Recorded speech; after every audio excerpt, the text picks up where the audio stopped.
She sees dead people. Georgia. All of the things that he believed in life were not true. And he gets to hell and this demon's like, hey, this is what's happening. Y'all are here.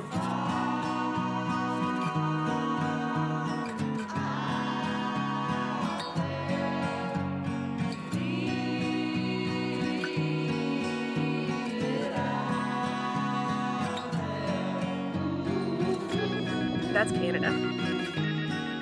This is Michigan.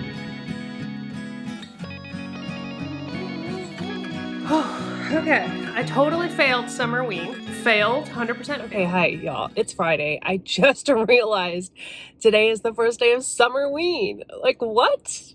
How did I forget about Summerween? And coincidentally, I started a new book last night, and it has black and orange on the cover, which fits one of the prompts. So it's perfect. It's serendipitous. So we are going to vlog for Summerween. Sorry, I forgot my allergy medicine today. Whew, and I'm just getting to work.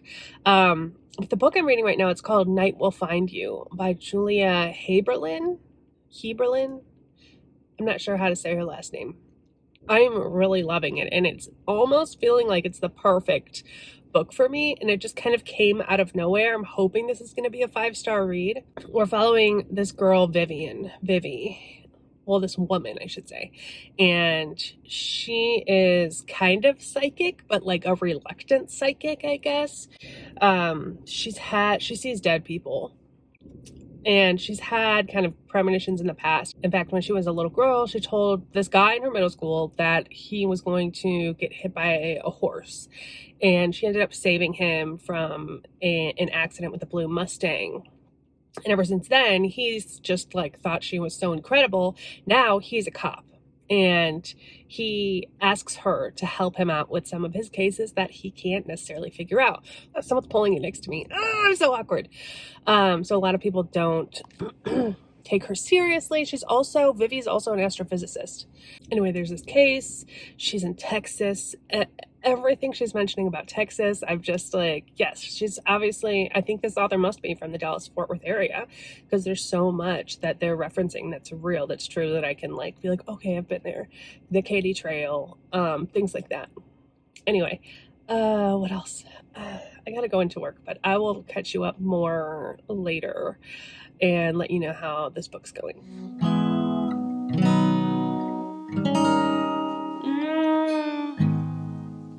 Other arms reach out to me. Other eyes smile tenderly.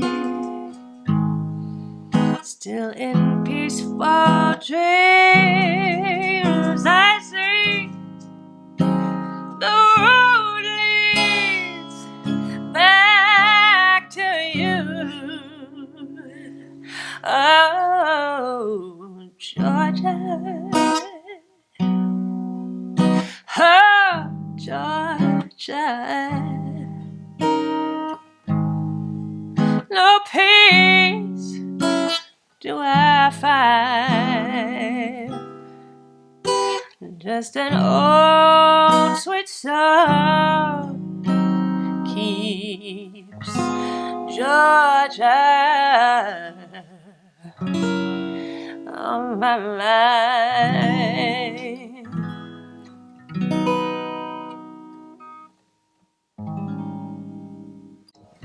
Georgia. All right, hey y'all, it's Saturday. We are running around doing all kinds of errands. You want to say hi? Hi. So I haven't had a second to check in. It's been kind of crazy. I'm trying to get caught up on everything. I'm trying to do laundry. I have so much laundry, and we're going out of town. We're going to Michigan on Wednesday, and so I have so much stuff to get ready for. We're getting lunch right now with my mother-in-law and my uncle-in-law. I don't know how that works. But anyway, I am almost done with Night Will Find You, and I'm really, really liking this. It's not feeling quite like a 5-star, but it's definitely in 4-star territory. I am loving this author. Texas itself is like a character in this book.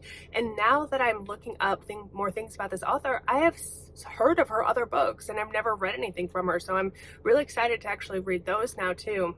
Vivian, I don't think I told you about her mom. Her mom was a psychic as well. And her mom was kind of a scammer though. So she's got bad cred. And there's a podcaster. Did I tell you guys there was a podcaster? And his name is Bubba Guns, and so Texan. He's based on Alex, this conspiracy theorist guy. There's a lot about conspiracy theories in here, and a lot of that plays back and forth between this idea of the concrete nature of being psychic, but also the concrete nature of science things. And just, I'm loving everything about this. There is a kind of, I don't know if it's going to be a love interest. There's this really complicated relationship between Vivian and her sister, who is married to the police officer that she saved when she was a kid, and they have this like odd love triangle going on. And then there's this other guy though, this other detective, and the tension is spicy. I mean, nothing's happened, but it's like they hate each other, but you can feel that tension. And I really enjoy a romance subplot in my thrillers. There was one moment where I did gasp out loud, where I was like, okay, I did not see that coming. And so the truth is unraveling. I am, I think, 85% into it. So I've got like an hour something left on the audio. I'm going to try to finish that today. And then I think I'm going to start a novella. I didn't plan a TBR because I just wanted to take it as it comes. So we'll see what happens. And yeah, I'll check in with you guys later. Bye. Okay, I want to talk about Night Will Find You, because it's a really interesting book in that it has so many elements to it that I, one, relate to, and that also I look for in my stories that I want to read. There's the podcast element. Love it. There's, our main character is a redhead. Did I even tell you that? She's in Texas. Texas is such a huge part of this. There is a missing girl. There is a sexy subplot. There is tension between these characters. There's the psychic energy, which I know you know I don't like ghosts, well, books about ghosts, but I do believe in ghosts, or at least some kind of lingering energy. And so psychics I do enjoy reading about. And she's an astrophysicist. Like, there's so much to this that I relate to and that I look for, like I said, in the books that I want to read. But I don't like how this ended. I didn't feel like it was satisfying. The mystery was solved, and then it just continued on. There was this debate with this guy, this podcaster guy, and there was this like conspiracy theory and trying to expose people, but then it just kind of like ended. And it felt like it was more like a romance in the way that it ended, where it was like showed this epilogue of like everyone living happily ever after. And I'm just kind of confused by that. For having enjoyed this so much, I hate to bring it down, considering I thought it was going to be a 5-star and then a 4-star, and I think now though it's going to be 3.5 stars, just because it did not go where it wanted. There were moments in there that were just like perfect that I really love. I would absolutely read more from this author. 100% want to read some of her other stories. The title of this book is really interesting to me, Night Will Find You, because she references in the story that it has something to do with a poem, but for me, I connect that with the psychological theory of Carl Jung that talks about the shadow self. It's basically all of the parts of yourself that don't align with how you see yourself, with your ego or your conscious idea of yourself. And so it's kind of hidden in this shadow. And in order to individuate or combine those two elements of yourself to become a whole person, you have to confront the shadow. You have to confront those things that make you uncomfortable about yourself, and you have to dive into that darkness. And I love that. That's kind of my mantra. I'm a good person. I think I am a good person. I try to do the best I can anyway, you know. But I think that most people are afraid to face that darkness within themselves. And it's not about like committing crimes or anything, but it's being honest with yourself and open with yourself about those shadows that we're so afraid to face. And so I know I'm kind of getting off on a tangent here, but night will find you. That phrase just exemplifies the idea of the shadow self and being afraid of that shadow self. Yeah, I could go on. Often you will project, like if you have something about yourself that you don't like, you will project that. And I see that in interactions. I've seen it with myself, I've seen it with other people. If there's something in another person that you meet and you're just immediately annoyed by it, and you just are like, I don't like this person because I'm seeing this, whether it's, assertiveness or egotism or whatever it is, that's something that potentially, subconsciously, you don't like about yourself. It's like, it's there. Your shadow self is there. It's always there. It never leaves. And so night will find you. So I really love that. I think there are so many things about this book that are well done. I really, really do. And I don't want to discourage anyone from reading this because I did have a good time with this. And it's just one of those things that didn't quite come together for me the way I wanted it to, but I love exploring it and I love all of the different pieces that came together in this one. Anyway, so the next book that I'm going to start today as I'm kind of getting ready, like I said, we are going to Michigan on Wednesday. It's Sunday now, and Wednesday at like 2 in the morning. Our flight leaves at like 5 a.m. It's crazy. It's stupid. So I'm going to be getting ready for that. I'm going to be cleaning the house and packing and doing all the things. So I grew up in Michigan, and my family has a place up north. It's kind of like, if you're from Michigan, it's like right here. Not that far up north, but up north of Detroit. And so I'm taking, of course, Jordan, my husband, and Hadley, my stepdaughter, and Hadley's never seen it, so I'm so excited to like take her out on the lake and like submerge her in nature and let her just get a little taste of how I grew up, because I miss it so much. I miss having like an 80-degree day in a Michigan summer is like a perfect day, and other than that, you're like, you're like, if it hits 80 degrees in the summer in Michigan, you're like, oh, it's hot out. But it gets cool at night and it's so beautiful. And anyway, I'm just so excited for that. So anyway, the next book that I'm going to start, this novella, it's going to fulfill my prompt for a novella. It's called A Short Stay in Hell by Stephen L. Peck. And one of you recommended this to me, and I can't find who. So if you did, let me know in the comments below. This one sounds so good. The audiobook's only like an hour and a half, or maybe 2 hours. And we're following this geologist and Mormon man, Soren Johansen. He dies. He thinks he's going to be reunited with his family, and then he ends up in hell. This hell is this eternal library. It's a kind of giving Matt Haig vibes, the Midnight Library. But in order to get out of this hell, he has to find the book that completely describes every aspect of his life. While he's in there, he also has a perfect recollection and memory of every day of his life since the moment he was born. But he has to find the book that accurately shows that and is grammatically correct and edited perfectly, etc. This is his hell. And so he's also confronted with the fact that while he's Mormon, all of the things that he believed in life were not true. And he gets to hell and this demon's like, hey, this is what's happening. Y'all are here. And he's like, wait, but I was saved. I was saved. Or somebody said that. And they were like, yeah, but you chose the wrong religion. That wasn't, it was, I can't remember even the name of the religion. I'll put it here, that he says is the one true religion. So everyone else goes to hell, but it's not a hell like we think it is. It's not eternity. You go through this to improve yourself, to reflect on your life, and then you go past it. It's going to be philosophical. It's going to raise questions about religion, which I love exploring. In this haunting existential novella, author, philosopher, and ecologist Stephen L. Peck explores a subversive version of eternity, taking the reader on a journey through the afterlife of a world where everything everyone ever believed turns out to be wrong. So anyway, I'm going to read that this afternoon. It's about noon right now. I slept in a little bit today and just do some stuff around the house. So I'll probably just check in with you since it's so short when I finish it. Before you diet again, I want to see it. Well, yeah, baby. We won't know what to touch up until we see what it looks like. Let's real quick. Hadley, do a little twirl here. Let me see what we got going on. Oh, cute. Are you excited for your blue tip? No, I'm gonna have tail. You're gonna have teal?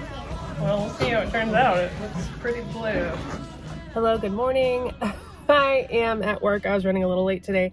It was storming really bad this morning. I woke up to a 6-year-old standing over me like I was a corpse, which if you're a parent, you probably understand. Or your kids are not old enough yet and you have so much to look forward to. The sheer terror. Anyway, I finished the novella. I'll talk to you about that a little bit later. But I did just start Wryly Sager's new book. I know. I spent a long time looking through my SCRIBD account and my books to see if I could find one that specifically mentioned fall. And honestly, my research didn't go past that, but I have it available in my library, the new Wryly Sager, and so I figured, you know what, it's time to just go ahead and read it. I gotta do it eventually, right?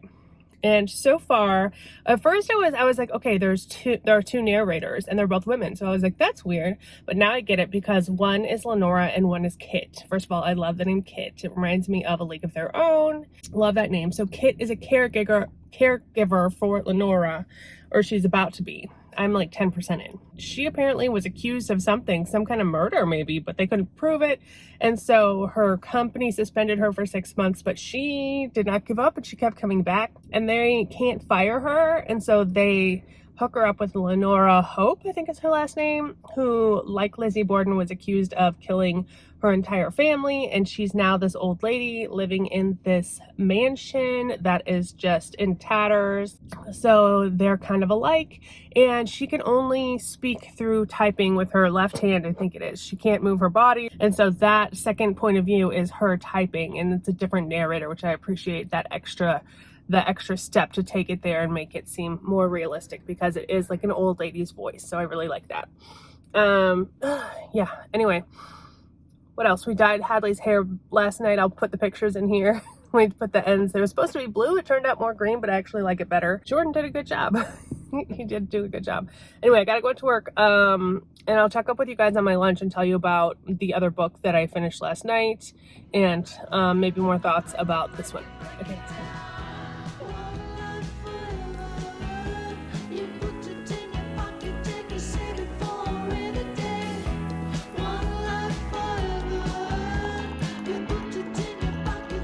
Morning, it's Tuesday. It's like it's go day. It's go day today. Going on my way to work and then have to pack all the things ready to leave at 2:30 in the morning. I do need to tell you about a short stay in hell because I did not ever get back to that. So we need to circle back. A short stay in hell. I don't know, this novella may have been over my head. It definitely makes you think. It's very existentialist, very, very much so. Don't go into this for the plot because there's no like plot twist or anything like that, but it just makes you think. It makes you think really hard about life, about what's important, and it's definitely on the literary side. This entire story is based on a short story by Borges called The Library of Babel. That's basically the world that this is set in. And I mentioned that they had to find the book that told the story of their life. But it's difficult to even find a book with one sentence on it, with all of these possible structures of letters and words, every infinite possibility in every single book that goes on for miles and miles and miles and miles and eons. The mathematics that went into this are just astounding. To try to measure infinity, how many options there are. And so for these people, just finding a book with a solid sentence on it that was cohesive and made sense was a revolution. And that was, I think, why this was this man's hell. Also, there are only white people in hell, so this is a kind of torture as well. There's no diversity, and there's no context for anything. There's no reason for anyone to do anything. And so people start forming cults, people start joining like little clubs. They do things that we might do here on Earth. And I feel like without context and without meaning, there is no reason, but he starts to find meaning in relationships that he's building with these people who are also in his hell, and their own hell too, I guess. I don't even know how, like, I don't know how to explain this book. Which is why I've been putting it off, because I feel like it's just way over my head. The world building was fantastic. Every night, everything gets CU'd or cleaned up in a certain hour. If you're not holding on to a book, if you're not holding on to anything, it gets cleaned up, it disappears. We don't know why, we don't know where it goes, so there's no meaning to this. It just gets cleaned up, it just happens. And so if you want to hold on to anything at all, like they could order any food they wanted, for example, or anything that could be ingested. So they would order like a leg of lamb and then like carve the bone into a flute and things like that, so that they could have instruments, so that they could try to make music, because they're searching for this meaning in this world that is completely meaningless. They think they're gonna just find their book and, you know, go to heaven, but it's a lot harder than they anticipated. They go for sojourns to just find the end of a bookshelf and go on for years and never find it. And time passes up here like so differently than time on Earth. And everybody that's in this world died from like 1940 to 2040. And so it's like, why? And so them in this hell are basically like us humans on Earth saying, why?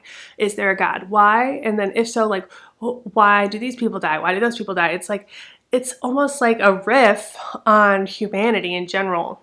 Even though it's not like written in a way, it's not stuffy the way it's written. It's not written in a way that's, you know, exceptionally beautiful prose or anything either, but it makes you think about life, existentialism, your place in the world, humanity, philosophy, all those things. So if you're interested in that, then check it out. It's a quick read. It's literally 100 pages. Anyway, so the chapters alternate between Kit's perspective and also Lenora's writing as she's typing out her story. This is one where I do think it would be kind of cool to have. I wonder if the font is like typewriter font in the book. If you have the physical copy, let me know. So at 47%, whatever it is right now, I'm feeling good. I'm feeling like I feel about most Wryly Sager books. I feel good. I like the way he builds his characters. I like the way that he drops red herrings. Red heron or herring? I still have not looked it up. Red herring. I think it's herrings. Damn, I really need to look this. Let's just do it. Okay, I think it is red herring. A clue or piece of information that is intended to be misleading or distracting. So it is red herring. Okay. Oh, thank God. It feels so much better. Oh, whew, that's off my chest. Wow. Okay. Anyway, he's great at throwing those out there and making you suspicious of little details here and there. I'm just waiting for it to get stupid. I'm waiting for it to get stupid and ridiculous. I just know it's going to. I purposefully have not been watching reviews for this book because I didn't want to sway myself in any direction. So I'm trying to not take it too seriously and to just like kind of let it take me where it wants to take me. I think that's a good update for now. That was a lot. I feel like I've been talking for a lot. Next time I check in with you, hopefully I will have finished this book and hopefully I will also be in Michigan. I can't wait to see my family and I'm so excited. Do we know which one is which? We know which one is which. Doggies, I love you.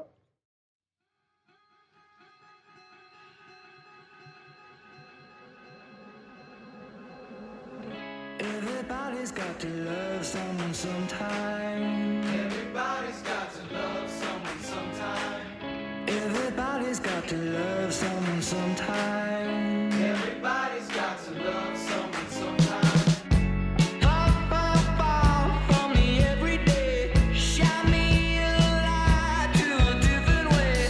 I wanna move when I wanna move, yeah. I wanna groove when I wanna groove, yeah. I think that I'm gonna break it. I'm breaking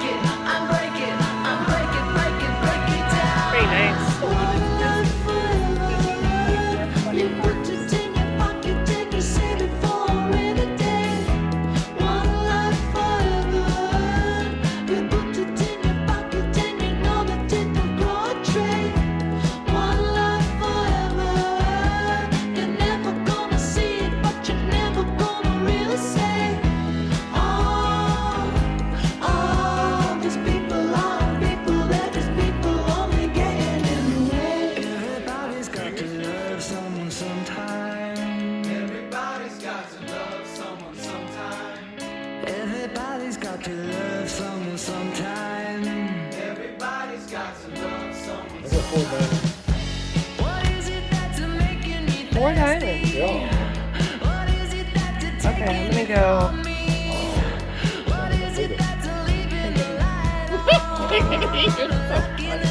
Babe.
Alright, so we're at the Detroit River Walk.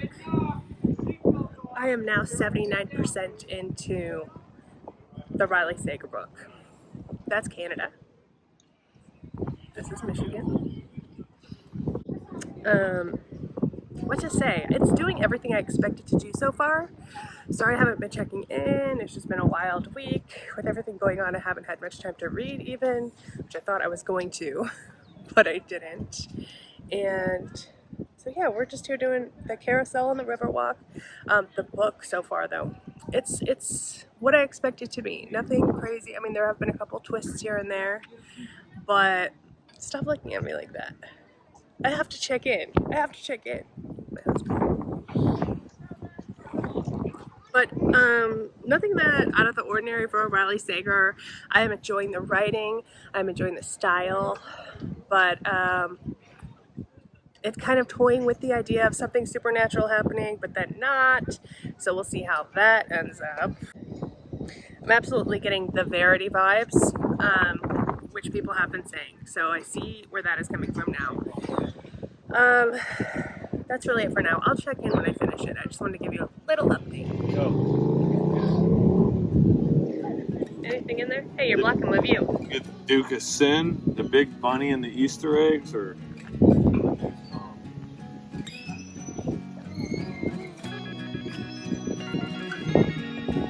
Kind of sad.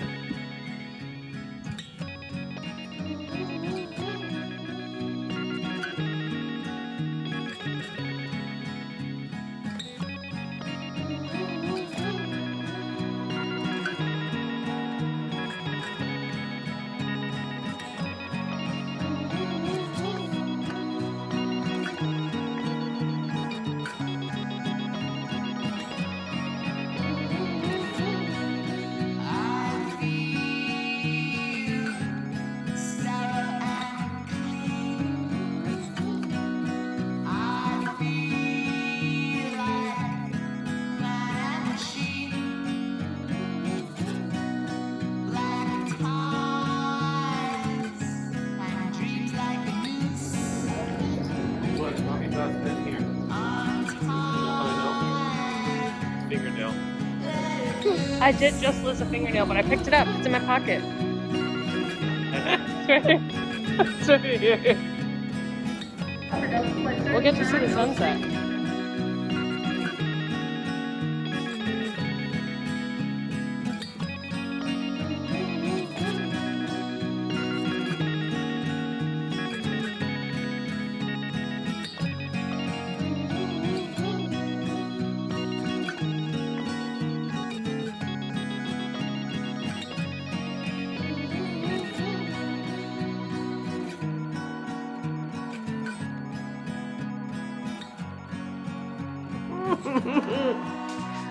What's happening? what's happening? I'm home. And you know what I'm about to do? First of all, we got in last night after midnight. I then proceeded to get up before 6 so that I could take Hadley over to Grandma's house because Jordan and I couldn't work from home today. And so I had to leave an hour early for work. I was still late by 10 minutes. This time yesterday, I was in Detroit. Okay, I totally failed Summerween. Failed, 100% failed. I read 3 books in 2 weeks. I don't know, a week and a half. I don't know, it's Tuesday. I don't know. This whole vlog has just been chaos, just freaking chaos. Hopefully I'll put some stuff in here from my trip because I took a lot of video footage and I did not check in with you guys like hardly at all. So whatever, it is what it is. I'm probably still gonna post it, but it's not my best work. Let's just say that, it's not my best work. The Only One Left by Wryly Sager. What did we think about this one? I really actually liked this, but I also feel like I've never reviewed a book before in my life. Like I have no idea what to say about this. I had a good time with it. It was fun. I definitely got the Verity vibes.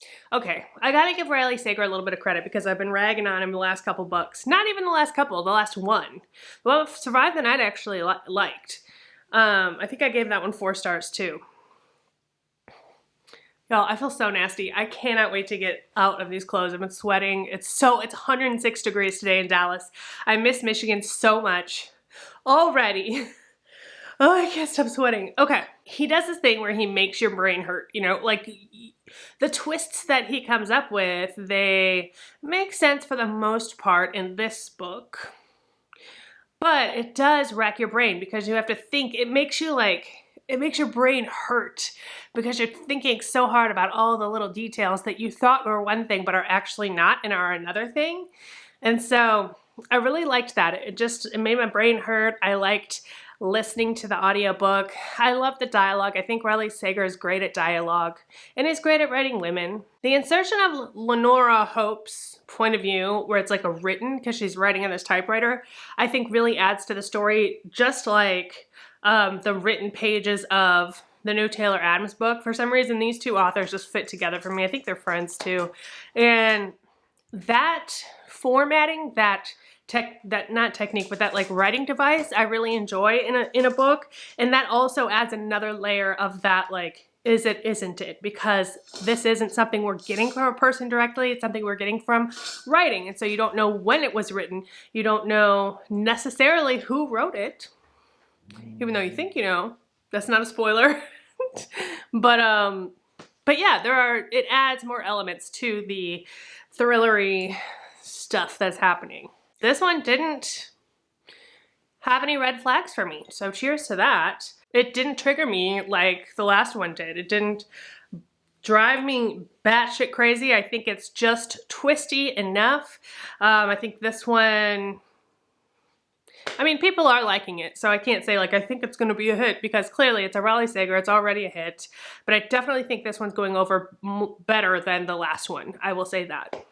And with that, on that note, I gotta go. I gotta finish this vlog. I need to get some fucking sleep. I need to drink this whiskey and relax and turn the AC on and just close my eyes. So that's what I'm gonna do, and then I'm gonna have to start worrying about editing this, but I'll think about that another time. That's for another day. Hopefully y'all will still remember what Summerween was by the time I get this posted. It is what it is. It is what it is. I think I was originally going to put this in 2 videos, but since I really didn't do anything and I didn't do any reading while I was on vacation, I'm just going to put it all in one, and you know that now because you just watched it. Anyway, if you participated in Summerween, let me know what your favorite book was that you read. Thank you to Gabby and Olivia for putting this together every year and just making the whole community come together. Love it. Love it. That's going to be it for me. Don't forget that life is short.